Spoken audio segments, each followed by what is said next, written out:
So today we're going to find out what's in a electric screwdriver, battery operated screwdriver to be exact.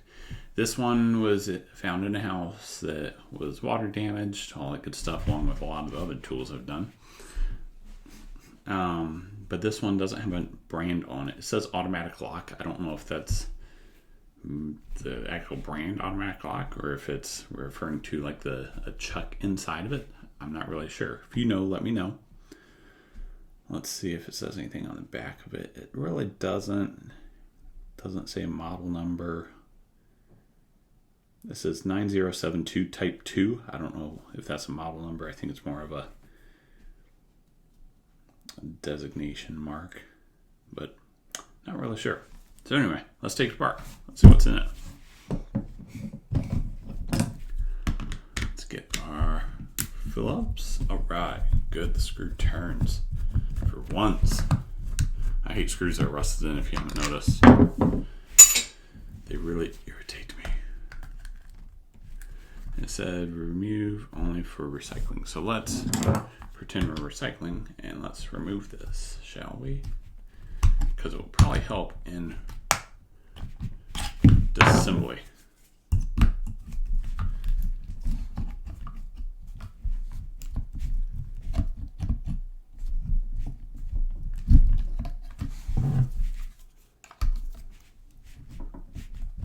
That's a big old long piece of metal. I don't know what that is. There we go. I guess it probably either holds the motor to the frame in this or the battery inside it. I'm not sure. So let's see, shall we? Let's pry this thing apart here.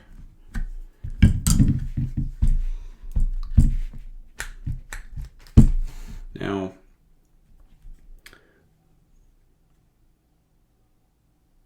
this is only a 2.4 volt, but anytime you're taking apart anything electrical like this, you always want to be cautious. Whoop, dropping pieces. Let's see what I dropped. Oh, it's just the switch. Came right out of here. Like I was saying, you always want to be cautious because these batteries, this one's wet inside.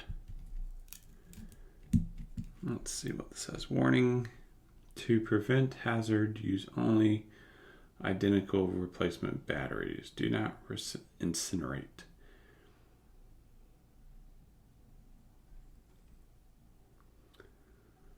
So in here, let me pull this up away from it a little bit. Using these pliers because it's wet in here. I don't really want to be holding on to the battery too much, but I might just have to. There we go. Let's get rid of this plastic handle, shall we? So this is the battery that is in it.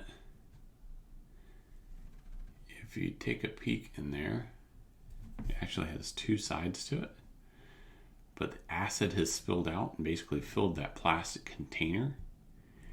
You can see the yellow fluid dripping from one side to the other. And then I'll show you this side.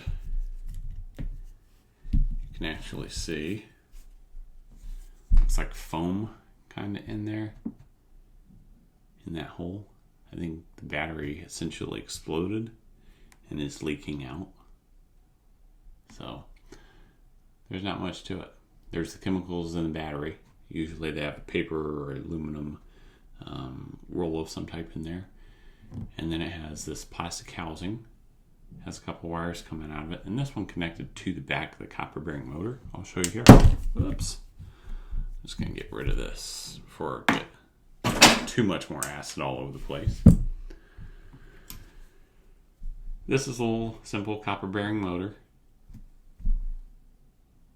These are a dime a dozen. This one is Johnson brand, it says. You have a positive and negative terminal. A little bitty bit of copper in there and an axle, basically, that comes to this gear. So there's a lot of different sizes of these, depending on what, appliance or whatnot they're going in. But they're all very similar. They're all the same. but not much to them. They have a heavy steel frame, a little bit copper wrapped around the steel post or axle, whatever you want to call it. Let's see this. All right, so this is interesting. So there's a little plastic shield here. Let's take that off. And then there are some gears. Let me show you here. So that little copper bearing motor fit right in the center of them. Let me grab that and show you. Well, I took one out so it doesn't anymore, but it did sit right in the center of that triangle. That way you can drive either direction. Oops. Let's get the rest of these off and see if there's anything else we can get to in here. Yeah, so there's a little triangle with the posts. Each of those gears were on. And then look at that. So on the back side is another gear, just like was on the copper bearing motor. And 3 more plastic gears. There's a little bit of whatever that lubricating electrical jelly is that they always put in electrical motors all over in this thing. Let's pull these off. Let's see if there's anything else we can get to. I think that's probably the end of the line. Oh, there we go. All right. So this was up in there that way. Fill out. This is a cast steel, it feels like. Cast piece of steel, sorry. Up in there. Yeah, it was in that way because there's these bearings between it. There's 2 between each one. I'm just going to drop this so you can get the others out. And this is the bearing housing those are smushed in between.